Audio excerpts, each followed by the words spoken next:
জিলহজ মাসের প্রথম 10 দিন এতটা ফজিলতপূর্ণ একটা দিন, এমন একটা গুরুত্বপূর্ণ সময়। এই সময় বান্দা দোয়া করতে দেরি হয়, বান্দার দোয়া আল্লাহ কবুল করতে দেরি হয় না। সুবহানাল্লাহ পড়বেন না সবাই? জিলহজ মাসের প্রথম 10 দিন আমরা কি কি আমল করব?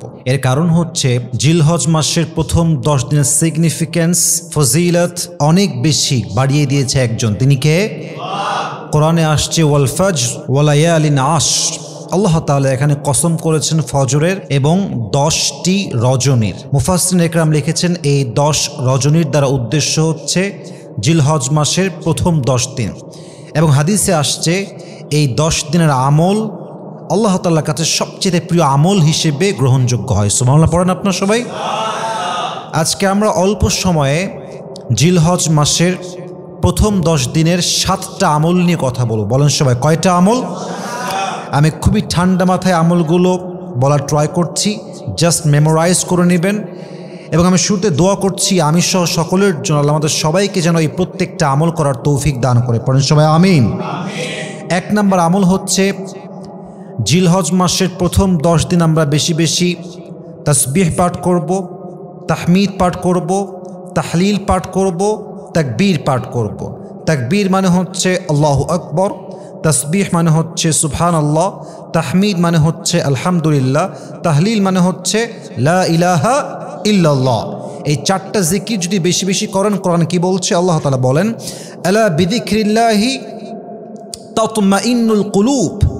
তুমি যদি তোমার মনের শান্তি পেতে চাও, মনের যে সুকুন, if you want to get the mental peace of your heart, যদি তুমি তোমার মনের প্রশান্তি খুঁজে পেতে চাও, মানসিক শান্তি খুঁজে পেতে চাও, তবে অবশ্যই রবের স্মরণ বেশি বেশি করো।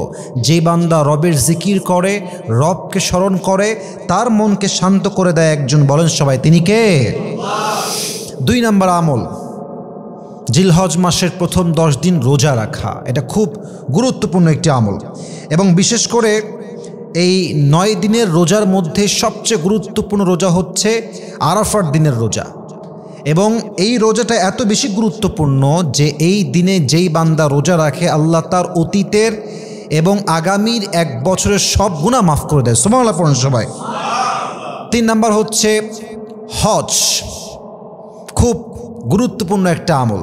যার অ্যাবিলিটি আছে, যার সামর্থ্য আছে, তাকে এই মাসে হজ করার আদেশ দিয়েছে একজন। তিনি কে?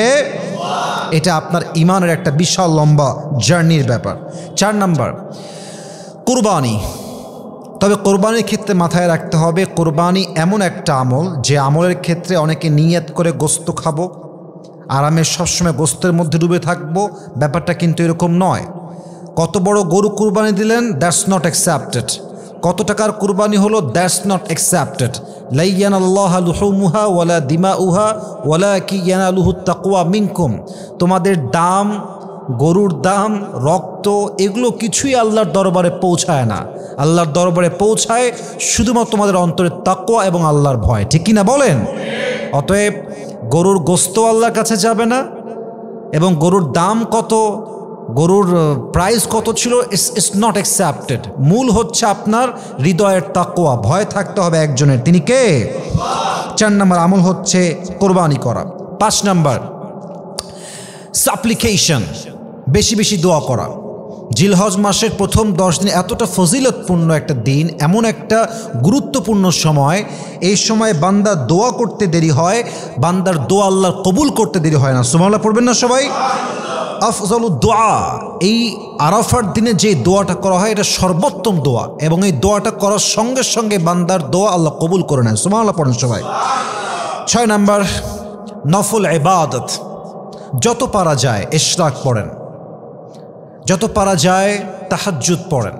এই 10 দিন যত নফল নামাজ পড়বেন আপনার জীবনে বরকত দিবে একজন। বলেন সবাই, তিনি কে?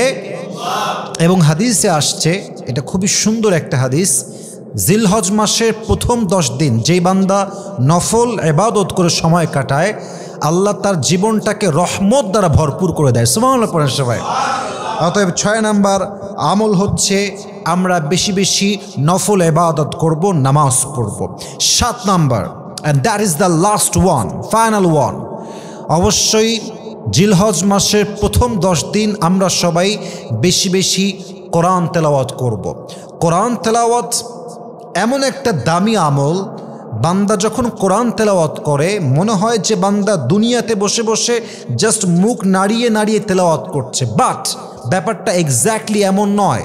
বান্দা যখন তেলাওয়াত করে বান্দা সরাসরি আল্লাহর সঙ্গে কথা বলতে শুরু করে দেয়। সুবহানাল্লাহ পড়ে সবাই।